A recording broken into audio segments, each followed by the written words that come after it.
আলহামদুলিল্লাহ রবিল আলমিন ওসলাত ওসালাম আলা সঈদুল মুরসালিন আম্মা বাদ ফাউযু বিল্লাহি মিনাশ শাইতানির রাজিম বিসমিল্লাহির রহমানির রহিম আসসালাত ওয়াসসালামু আলাইকা ইয়া রাসূলুল্লাহ ওয়া আলা আলিকা ওয়া আসহাবিকা ইয়া হাবিবাল্লাহ আসসালাতু ওয়াসসালামু আলাইকা ইয়া নবিয়াল্লাহ ওয়া আলা আলিকা ওয়া আসহাবিকা ইয়া নূরাল্লাহ। মাদানী চ্যানেল দর্শক শ্রোতা, মাদানী চ্যানেলের ধারাবাহিক অনুষ্ঠান জান্নাতের প্রস্তুতি আরও একবার হাজির হয়েছি আপনাদের সম্মুখে। সকলকে জানাই আন্তরিক শুভেচ্ছা ও মোবারকবাদ। আসুন আমরা শুরুতেই অনুষ্ঠানের বরকতের জন্য এবং আমাদের অন্তরকে নবী প্রেমে, নবীর ভালোবাসায় অন্তরকে আরও মজবুত করার জন্য দুরূদ শরীফের ফাজাইল আমরা শ্রবণ করি। ইবনে মাজাহ শরীফের প্রথম খণ্ডের মধ্যে 907 নম্বর হাদিস, রাসূলুল্লাহ সাল্লাল্লাহু আলাইহি সাল্লাম ইরশাদ করেন, মুসলমান যতক্ষণ পর্যন্ত আমার উপর দুরুদে পাক পড়তে থাকে, ফেরেশতারা তার উপর রহমত রাজি প্রেরণ করতে থাকে। সুবহানাল্লাহ। এখন বান্দার মর্জি, সে কম পড়ুক কিংবা বেশি। আমাদের দর্শক শ্রোতা, আল্লাহ রাসূল সর্বশেষ হাদিসে আমাদেরকে এর যে গুরুত্ব দুরূদ শরীফ পাঠ করার, এই বিষয়ে কিন্তু আল্লাহ রাসূল আমাদেরকে ইঙ্গিত করেছেন। আমরা একটু যদি চাই আমাদের উপর এবং আমাদের পরিবারের প্রতি, আমাদের ঘরের মধ্যে যদি রহমত আল্লাহ তাআলার আমরা আকাঙ্ক্ষা করি, কামনা করি, তাহলে কিন্তু এর একটা অন্যতম মাধ্যম হচ্ছে আল্লাহ রাসূলের উপর দুরূদ শরীফ পাঠ করা। আল্লাহ রাসূল আমাদেরকে অসংখ্য হাদিসের মাধ্যমে আমাদেরকে ইরশাদ করেছেন, উৎসাহ দিয়েছেন, আমাদেরকে আল্লাহ রাসূল সাল্লাল্লাহু আলাইহি সাল্লাম তাগিদ দিয়েছেন। তো এখন আমরা কি করব, এটা আমাদের উপর নির্ভরশীল। আমরা বেশি পড়ে কি আল্লাহ তাআলার রহমতকে বেশি আমাদের উপর আনয়ন করব, নাকি কম পড়ে আল্লাহ তাআলার রহমত থেকে আমরা দূরে থাকব? তো আল্লাহ তাআলা আমাদেরকে সত্যিকার অর্থে ভালো ভালো নিয়তে প্রত্যেক দিন আমাদেরকে বেশি বেশি দুরূদ শরীফ পাঠ করার তৌফিক দান করুক। আসুন আমরা একবার দুরূদ শরীফ পাঠ করে নিই। সাল্লু আলাল হাবিব সাল্লাল্লাহু তাআলা আলা মুহাম্মদ সাল্লাল্লাহু তাআলা আলাইহি ওয়া আলিহি ওয়াসাল্লাম। জান্নাতের প্রস্তুতি, আমরা সকলেই আমাদের অন্তরের মধ্যে খায়েশ এটাই রয়েছে, ইচ্ছা এটাই রয়েছে যে আল্লাহ তাআলা যদি দয়া করে আমরা জান্নাতে যাব।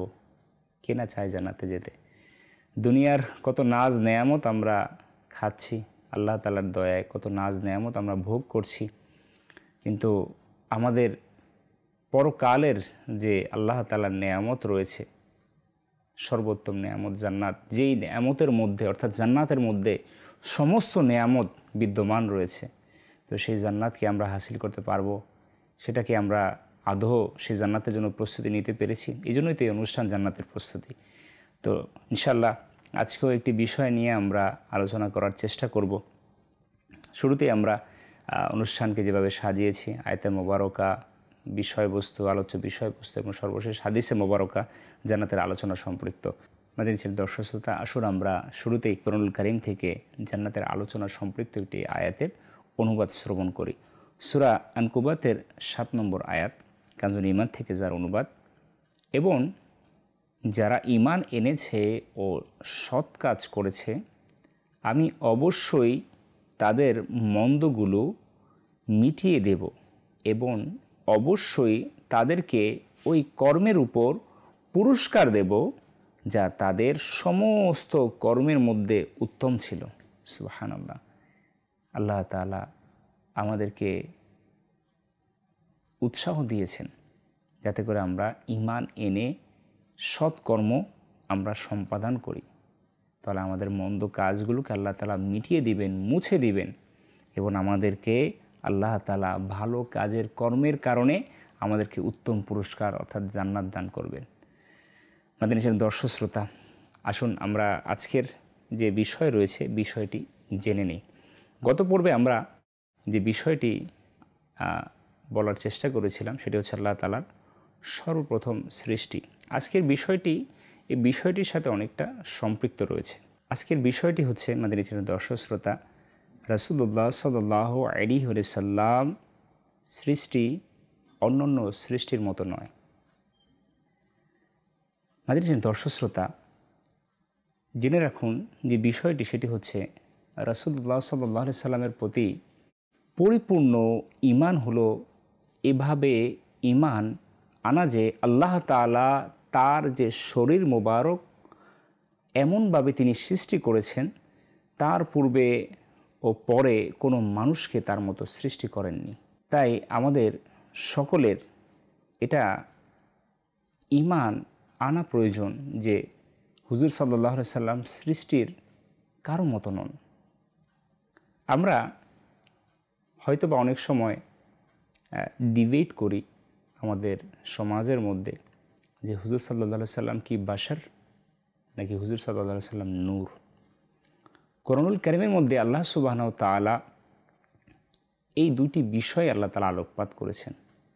আর আল্লাহ সুবহানাহু ওয়া তাআলা যে বিষয় কোরআনের মধ্যে ইরশাদ করেছেন, ওই বিষয়ের প্রতি আমাদেরকে পরিপূর্ণ ঈমান আনা এটা আমাদের জন্য আবশ্যক। তা না হয়তো আমাদের ঈমান ধ্বংস হয়ে যাবে, আমরা কুফরের দিকে ধাবিত হব। যেমনি করে আল্লাহ সুবহানাহু ওয়া তাআলা কোরআনুল কারীমের আয়াতের মধ্যে আল্লাহ তাআলার রাসূলকে বাশার হিসেবে আখ্যায়িত করেছেন, এর উপর আমাদেরকে ঈমান আনয়ন করতে হবে। তবে আমাদেরকে মনে রাখতে হবে আল্লাহ রাসূল সাল্লাল্লাহু আলাইহি সাল্লাম বাশার, কিন্তু আফজালুল বাশার, আমাদের মতো মানুষ নয়। হুজুর সাল্লাল্লাহু আলাইহি সাল্লাম আমাদের থেকে একেবারেই অনন্য সৃষ্টি। আল্লাহ তাআলার যত সৃষ্টি রয়েছে কোনো সৃষ্টির সাথে আমার নবীর কোনো তুলনা হয় না। এখন আমরা যে বিষয়টিকে আজকের আলোচ্য বিষয়ের সাথে স্পষ্ট করব, এবং গত পর্বেও আলহামদুলিল্লাহ এই বিষয়টি আমরা অনেকটা আলোকপাত করেছি। আজকে আরেকটু আলোচনা করব এই জন্য যাতে করে আমাদের ঈমান আরও মজবুত হয়ে যায়। কোরআনুল কারীমে যেভাবে আমরা এই আয়াতে মোবারকার উপর ঈমান আনিয়েছি যে আল্লাহ রাসূল সাল্লাল্লাহু আলাইহি সাল্লাম বাশার, এটা ঈমান আমাদেরকে আনতে হবে। হ্যাঁ, তবে এর পাশাপাশি আমরা যেটা বললাম সেটা হচ্ছে আল্লাহ রাসূল আমাদের মতো মানুষ নন। আফসোসের বিষয় হচ্ছে অনেক মানুষ আলেম নামে যারা প্রসিদ্ধ রয়েছে মাআযাল্লাহ, তাদের মূর্খতা এমনই প্রকাশ পায়, তারা নিজেরা আল্লাহ রাসূলের সম্মান করতে গিয়ে তারা সম্মান এর পরিচয় দিতে পারে না। তারা নবীকে মানুষ বলতে গিয়ে সাধারণ মানুষ বলে ফেলে, নাউযুবিল্লাহ। আবার কিছু কিছু মূর্খতা এমনও দেখা যায় যে মাটির মানুষও বলে ফেলে। তো এখানে শুধুমাত্র আল্লাহ তাআলা বাশার বলেছেন। তো ফেরেশতা জিবরাইল আমিন আলাইহিস সালাতু ওয়াস সালাম তিনিও কিন্তু দুনিয়াতে বাশার অবস্থায় আগমন করেছেন। তো এই জন্য ফেরেশতাকে তো আমরা, জিবরাইল আমিন আলাইহিস সালাতু ওয়াস সালামকে তো আমরা মানুষ বলতে পারবো না। তো এটা আসলে কমন সেন্স যেটাকে আমরা বলতে পারি। আর আল্লাহ তাআলার দয়া অবশ্যই থাকতে হবে, কেননা শয়তান চাইবে না আমি আপনি বিশুদ্ধ আকীদা অন্তরের মধ্যে নিয়ে ঈমানকে পরিপূর্ণ করে জান্নাতে যাই। শয়তান এটাই চাইবে যাতে আমার আপনার অন্তর থেকে ঈমান চলে যাক। তোমাদের যে দর্শক শ্রোতা, আজকে যে বিষয়টি আমরা স্পষ্ট করতে চাই যে বাশারের সাথে সাথে আল্লাহ রাসূল সাল্লাল্লাহু আলাইহি সাল্লাম নূর এর সৃষ্টি রয়েছেন, যেটা আমরা গত পর্বেও আলোচনা করেছি। আজকে প্রথমেই আল্লাহ তাআলার যে কোরআনুল কারীমের একটি আয়াত মুবারকার অনুবাদ বলার চেষ্টা করব। আল্লাহ সুবহানাহু ওয়া তাআলা সূরা মাইদার 15 নম্বর আয়াতে ইরশাদ ফরমান, নিশ্চয়ই তোমাদের নিকট আল্লাহ তাআলার পক্ষ থেকে একটা নূর এবং স্পষ্ট কিতাব এসেছে। সুবহানাল্লাহ। আলোচ্য যে আয়াতে নূর যে শব্দটি এসেছে, এই বিষয়ে যদি আমরা তাফসিরের দিকে যাই তাহলে আমাদের কাছে এই বিষয়টি স্পষ্ট হবে যে আল্লাহ তাআলা এখানে কি বুঝাতে চেয়েছেন বান্দাদেরকে। তো দুনিয়ার কোনো সাধারণ মানুষের তাফসির নয়, সাহাবী রাসূল হযরত ইবনে আব্বাস রাদিয়াল্লাহু তাআলা আনহু তিনি তার বিশ্ববিখ্যাত তাফসির ইবনে আব্বাস রাদিয়াল্লাহু তাআলা আনহু এর মধ্যে তিনি এই আয়াতে মোবারকার তাফসির তিনি করেন। আসলে আমরা শ্রবণ করে এবং নিজেদের ঈমানকে মজবুত করে নিই। শয়তান চাইবে না, আমি শুরুতে বলেছিলাম শয়তান এবং মানুষরূপী শয়তান তাদের কাজই হচ্ছে সাধারণ মুসলমানের ঈমানকে নষ্ট করে দেওয়া। আমি আপনি যদি আল্লাহ রসুলের এর উপর আকীদা রাখি কোরআন থেকে যে তিনি বাশার, তাহলে এর সাথে সাথে আমাকে আপনাকে আকীদা এই আয়াতের উপরও রাখতে হবে যে হুজুর সাল্লাল্লাহু আলাইহি সাল্লাম নূর ছিলেন। আসুন এই তাফসির থেকে আমরা আমাদের ঈমানকে মজবুত করি। তো আব্দুল্লাহ ইবনে আব্বাস রাদিয়াল্লাহু তাআলা আনহু তিনি বলেন যে নিশ্চয়ই আল্লাহর নিকট হতে তোমাদের কাছে নূর, অর্থাৎ এই নূরই হচ্ছে মুহাম্মদ সাল্লাল্লাহু তাআলা আলাইহি ওয়াসাল্লাম, এবং হালাল হারাম সম্বন্ধে স্পষ্টভাবে বর্ণনাকারী যে কিতাব এসেছে সেটা হচ্ছে কোরআনুল কারীম। এছাড়াও অসংখ্য তাফসির কারক ইনাদের কিতাবের মধ্যে এই নূরের যে মানা, যে অর্থ, ইনারা এটা স্পষ্ট করেছেন যে হুজুর সাল্লাল্লাহু তাআলা আলাইহি ওয়াসাল্লাম হচ্ছেন আল্লাহ তাআলার যে সৃষ্টি, আল্লাহ তাআলার যে অনন্য সৃষ্টি নূর, সেটা হচ্ছেন হুজুর সাল্লাল্লাহু তাআলা আলাইহি ওয়াসাল্লাম। যদি আমরা আরও কিছু তাফসিরের দিকে তাকাই যে আল্লাহ তাআলা যে নূরের কথাই আয়াতে মোবারকার মধ্যে বলেছেন, তাহলে দেখব যে প্রত্যেক তাফসির কারকগণ আমাদের বুজুর্গানের দিন তারা তাদের তাফসিরের মধ্যে কি বলেছেন। ইমাম জালালউদ্দিন সুয়ুতী শাফি রহমতুল্লাহ তাআলা, ইনাকে কে মানে না, ইনার প্রতি মহব্বত কে রাখে না, ইনার কিতাব কে পড়ে না? তো তিনি তার তাফসিরের মধ্যে, তিনি তাফসিরে জালালাইন শরীফ এটার মধ্যে তিনি বলেন যে নিশ্চয়ই আল্লাহর নিকট হতে তোমাদের কাছে নূর এসেছে, তা হলো নবী করিম সাল্লাল্লাহু আলাইহি সাল্লাম। তো মাথায় নিয়েছেন দর্শক শ্রোতা, যদি এরকম করে আমি অসংখ্য তাফসিরের দিকে তাকাই, তাহলে প্রত্যেক তাফসির কারক, প্রত্যেক মুহাদ্দিসে কেরাম যারা রয়েছেন, যারা মুফাসসির রয়েছেন, তারা প্রত্যেকেই এই নূরের মানা, এই অর্থ যে এই নূরই হচ্ছে হুজুর সাল্লাল্লাহু আলাইহি সাল্লাম। তো আমরা এবার যদি একটু হাদিসের দিকে যাই, তাহলে আমরা দেখব যে অসংখ্য হাদিসের মাধ্যমে আমাদের ঈমান তাজা হবে। আল্লাহ তাআলা যেভাবে আল্লাহ তাআলার হাবিবকে সৃষ্টি করেছেন তার নূর থেকে, যে এটার মাধ্যমেই আমাদের ঈমান কি হবে? তাজা হবে। আবু হুরায়রা রাদিয়াল্লাহু তাআলা আনহু থেকে বর্ণিত এটা হাদিসে মুবারকা, যে হাদিসে মুবারকা ইমাম বাইহাকি রহমাতুল্লাহ তাআলা আলাইহি তিনি তার কিতাবের মধ্যে, ইমাম জালালউদ্দিন সুয়ুতী রহমাতুল্লাহ তাআলা আলাইহি খাসাইসুল কুবরার মধ্যে, তারিখে দামেস্কের মধ্যে এই হাদিসে মুবারকাটি এসেছে। রাসূলুল্লাহ সাল্লাল্লাহু আলাইহি ওয়াসাল্লাম ইরশাদ করেন, যখন আল্লাহ তাআলা হযরত আদম আলাইহিস সালাতু ওয়াস সালামকে সৃষ্টি করলেন, তখন তাকে তার সন্তান সন্ততি দেখালেন।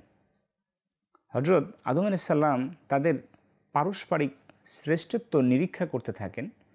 অবশেষে তিনি একটা চমকপ্রদ নূর দেখতে পেয়ে জিজ্ঞাসা করলেন, হে পরওয়ারদিগার, হে আল্লাহ সুবহানাহু ওয়া তাআলা, এ কার নূর?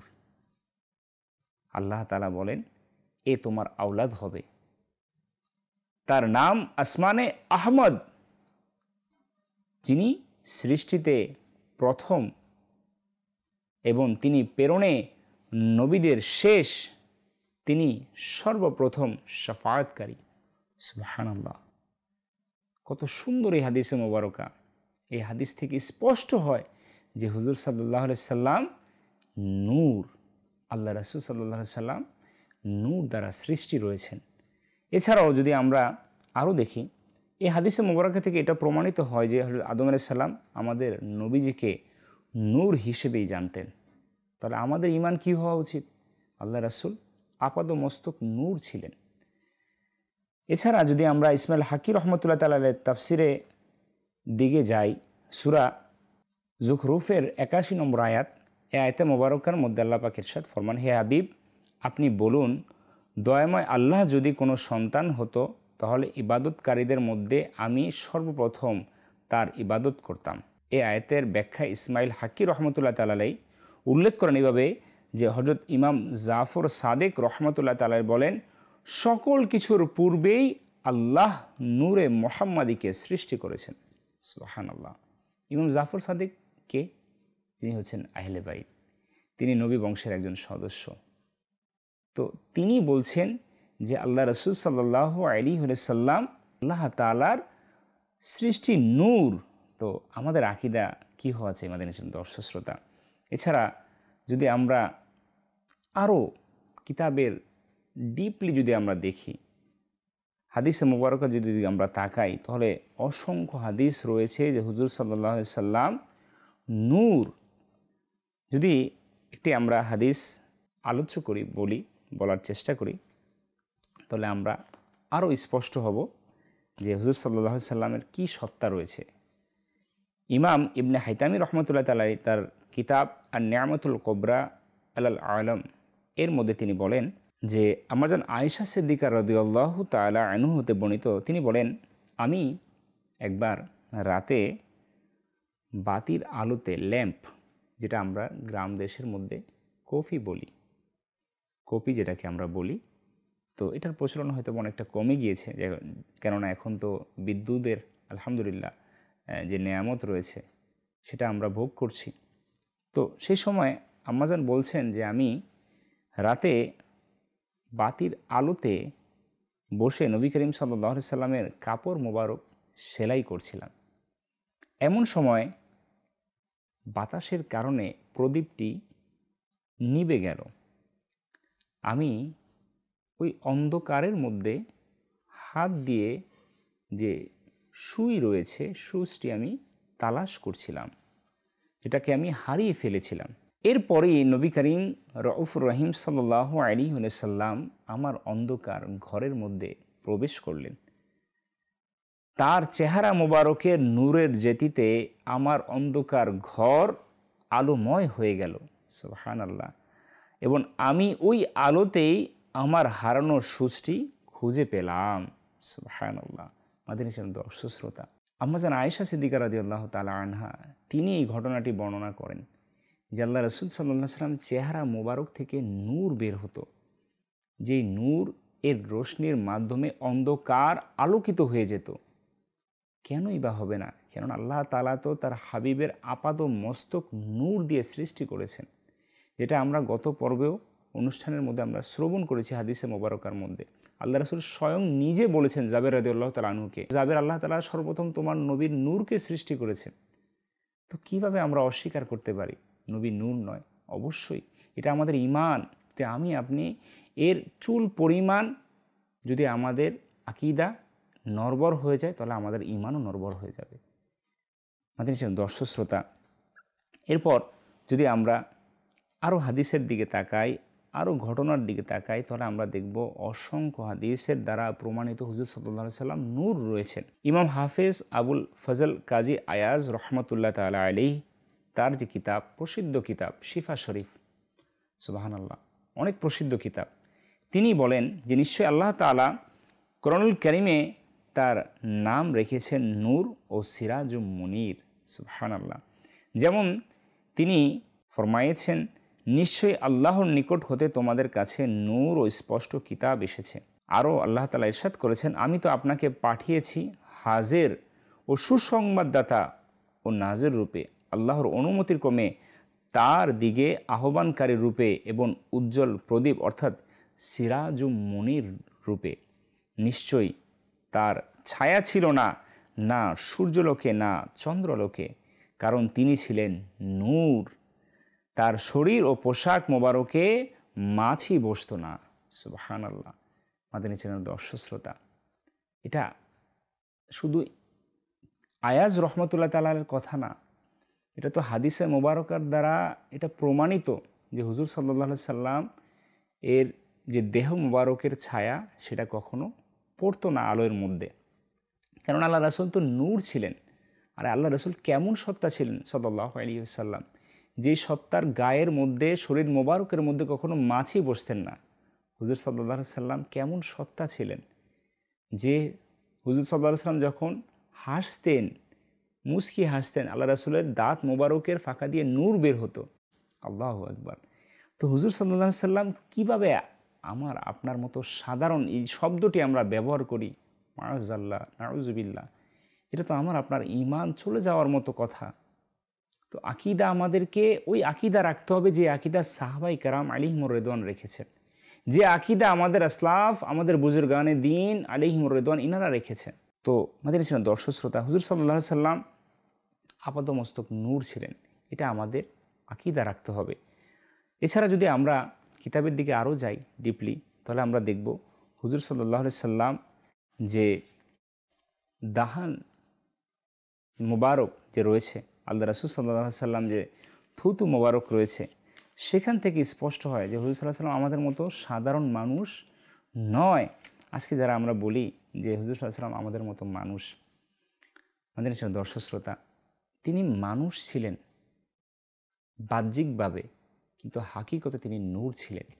আল্লাহ রসুল সাল্লাল্লাহু আলাইহি সাল্লামকে আল্লাহ তাআলা এই জন্য বলেছেন যাতে করে ঈসা আলাইহিস সালাতু ওয়াস সালামের মতো তার সম্প্রদায় যেভাবে তাকে আল্লাহ তাআলার সন্তান বলেছেন, এই যে চিন্তা, ভুল চিন্তা, এটার মধ্যে যাতে এই উম্মত পড়ে না যায়, যাতে করে উম্মত সঠিক রাস্তায় থাকে, এজন্য আল্লাহ তাআলা তার হাবিবকে বলেছেন যে আপনি বলুন আমি তোমাদের মতো মানুষ। হাকিকতে তিনি নূর। আজকে আমরা যারা আল্লাহ রাসূলকে নিজেদের মতো তুলনা করে ফেলি, নাউজুবিল্লাহ, তা আল্লাহ রাসূলের থুতু মোবারক আর আমাদের থুতু মোবারক তাহলে তো একই হয়ে যাবে, নাউজুবিল্লাহ। এটা তো বলাও গুনাহের কাজ রয়েছে। আজকে দেখবেন আমাদের থুতুর অবস্থা এমন, রাস্তার আশেপাশে লেখা এখানে থুতু ফেলা নিষেধ। কেন? কেননা থুতু থেকে জীবাণু পরিবেশের মধ্যে ছড়িয়ে যায়। তো যেই নবীকে আমার মতো আমি বলে থাকি, সেই নবীর থুতু কেমন ছিল, থুতু মোবারক, সুবহানাল্লাহ। হাদিস শরীফের মধ্যে রয়েছে খাইবার যুদ্ধের দিন হযরত আলী রাদিয়াল্লাহু তাআলা আনহু এর চোখে যন্ত্রণা হচ্ছিল, তো চক্ষু লাল হয়ে গিয়েছিল। তখন হুজুর করিম সাল্লাল্লাহু আলাইহি সাল্লাম স্বীয় মুখের লালা মোবারক তার চোখে লাগিয়ে দেন, সঙ্গে সঙ্গে হযরত আলী রাদিয়াল্লাহু তাআলা আনহু সুস্থ হয়ে যান। সুবহানাল্লাহ। অসংখ্য হাদিসে মোবারকা রয়েছে। আল্লাহ রাসূল পরিত্যক্ত কূপ রয়েছে, সাহাবায়ে কেরাম আলাইহিম রিদওয়ান তারা আল্লাহ রাসূলের সাথে সফরের অবস্থায় ছিলেন, পিপাসার্ত ছিলেন, তারা তালাশ করছিলেন মরুভূমির মধ্যে যে এক গ্লাস যাতে করে কিছু পানীয় যদি মিলে যায় তাহলে সবাই তৃষ্ণা মিটে যাবে। তো আল্লাহ রাসূল সেই পরিত্যক্ত কূপের মধ্যে নিজের থুতু মোবারককে নিক্ষেপ করলেন। সেই কূপ, পরিত্যক্ত কূপ, সেটা মিষ্টি ও পানি হয়ে গেল। আল্লাহ তাআলা কেমনভাবে তার হাবিবকে সৃষ্টি করেছেন, আল্লাহ তাআলা তার হাবিবকে কেমন দয়া করেছেন। যেভাবে আমরা বাশার বলি, সেভাবে আমাদেরকে নবীর নূর যে সত্তা রয়েছে সেটাকে আমাদেরকে স্বীকার করতে হবে। এটা আল্লাহ রাসূলের অসংখ্য হাদিস দ্বারা প্রমাণিত। আল্লাহ রাসূলের বাশারের রূপ তো আমরা দেখেছি। আল্লাহ রাসূল ক্ষুধার যন্ত্রণায় উম্মতকে শিক্ষা দিতে গিয়ে তিনি পেটের মধ্যে পাথর বেঁধেছেন। এটা আল্লাহ রাসূলের বাশারিয়াতের রূপ ছিল। কিন্তু আমরা এটা কেন দেখি না হাদিস থেকে যে সাহাবায়ে কেরাম আলাইহিমুর রিদওয়ান সাওমে বেসাল যখন রাখা শুরু করলেন, তারা অসুস্থ হয়ে গেলেন, তারা টিকতে পারছিলেন না, তারা এতটা কাতর হয়ে গেলেন। তো আল্লাহ রাসূল সাল্লাল্লাহু আলাইহি ওয়াসাল্লাম তাদেরকে নিষেধ করলেন এবং তাদেরকে স্পষ্ট করে জানিয়ে দিলেন এবং তাদের মাধ্যমে উম্মতদেরকে জানিয়ে দিলেন, আইয়ুকুম মিসলি, কে আছো আমার মতো, যে তোমাদের জন্য সাওমে বেসাল নয়, কেননা আল্লাহ তাআলা আমাকে পান করান, আমাকে খাওয়ান। এখানে আল্লাহ তাআলার রাসূল সাল্লাল্লাহু আলাইহি ওয়াসাল্লাম আমাদেরকে স্পষ্ট করেছেন, কে আছো আমার মতো। তো এদিকে আমরা একটু আমাদের অন্তর্দৃষ্টি দিয়ে আমরা দেখি এবং অনুধাবন করার চেষ্টা করি। তিনি বাশার, আমরা দেখেছি তিনি মেষ চড়িয়েছেন না আরবের জমিনের মধ্যে, এই জন্য আমরা বলি তিনি বাশার, তিনি বিয়ে করেছেন, তিনি আমাদের মতো বাজারে গিয়েছেন, এটা আমরা বলি, তাই আমরা বাশার, এটা আমরা বিশ্বাস করি। কেন আমরা মেরাজের দিকে তাকাই না? কেন আমরা সিদরাতুল মুনতাহা যখন জিবরাইল আমিন আলাইহিস সালাতু ওয়াস সালাম বললেন, ইয়া রাসূলুল্লাহ আমার যে সীমা রয়েছে এটা এই পর্যন্তই, এরপরে যদি আমি অতিক্রম করি তাহলে আমি জ্বলে পুড়ে ছাই ছাই হয়ে যাব। তো এখন বলতে হয় যে আল্লাহ রাসূল সাল্লাল্লাহু আলাইহি সাল্লাম তো বাশার, তাহলে আল্লাহ রাসূল কীভাবে গেল ওই সিদরাতুল মুনতাহাকে অতিক্রম করে? তা আল্লাহ রাসূল কিন্তু তখন বলে না, জিবরাইল তুমিও নূর আমিও নূর, তো তুমি তো জ্বলে পুড়ে গেলে আমিও জ্বলে পুড়ে যাব না। আল্লাহ রাসূল বাশার যেভাবে আফজালুল বাশার, ওই বাশারের সাথে কোনো তুলনা হয় না। আবার আল্লাহ তাআলা যে নূর দ্বারা সৃষ্টি করেছেন ওই নূরের সাথে কোনো নূরের তুলনা হয় না। কিন্তু আল্লাহ রাসূল প্রত্যুত্তরে জিবরাইলকে বলল, জিবরাইল তোমার যদি কোনো হাজত থাকে তাহলে আমাকে বলো, আমি আল্লাহ তাআলার দরবারে পেশ করব। কেমন নবী আল্লাহ তাআলা সৃষ্টি করেছেন আমাদের চেনা দর্শক শ্রোতা।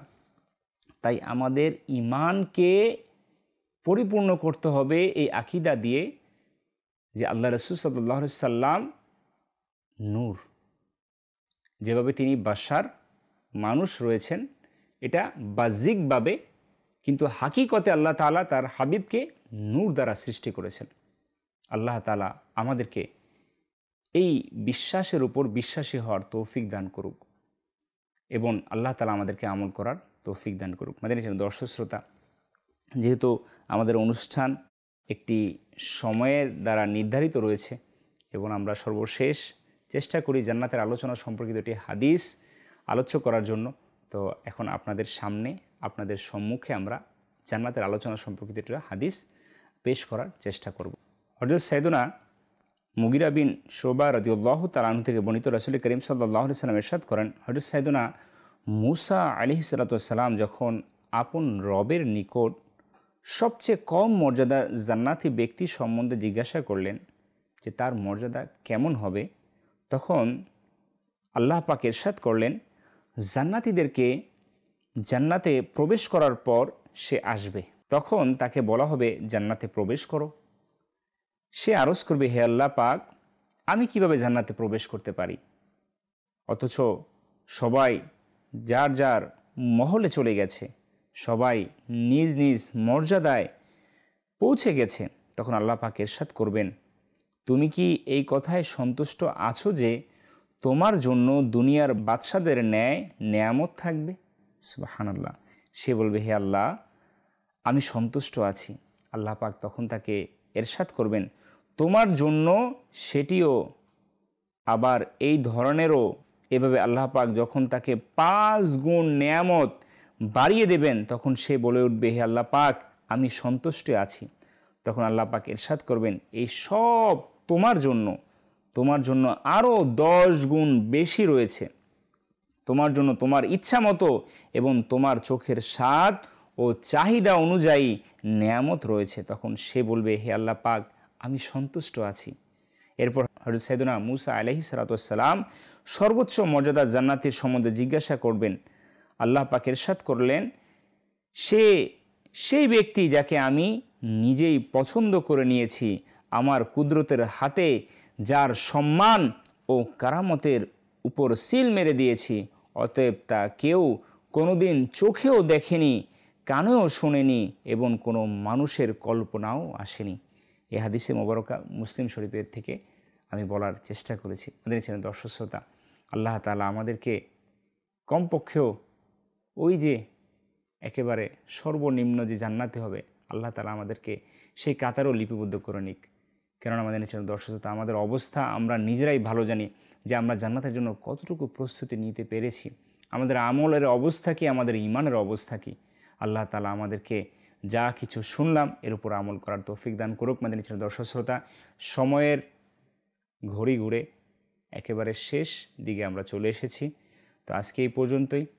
পরবর্তী প্রোগ্রাম, পরবর্তী অনুষ্ঠান দেখার জন্য আপনাদেরকে দাওয়াত দিব এবং মাদানী চ্যানেলের যে অনুষ্ঠানগুলো রয়েছে প্রত্যেক অনুষ্ঠান নিজেরা দেখবেন, আপনাদের পরিবার পরিজনকে দেখার জন্য উৎসাহ প্রদান করবেন, সোশ্যাল মিডিয়ার মধ্যে শেয়ার করবেন, যাতে করে আপনাদের মাধ্যমে দিনের কাজ আরও প্রসার ঘটে। আল্লাহ তাআলা আমাদেরকে এর উপর আমল করার তৌফিক দান করুক। আমিন বিজাহিন নবিল আমিন সাল্লাল্লাহু তাআলা আলাইহি ওয়াসাল্লাম। সাল্লু আলাল হাবিব সাল্লাল্লাহু তাআলা আলা মুহাম্মদ সাল্লাল্লাহু আলাইহি ওয়াসাল্লাম।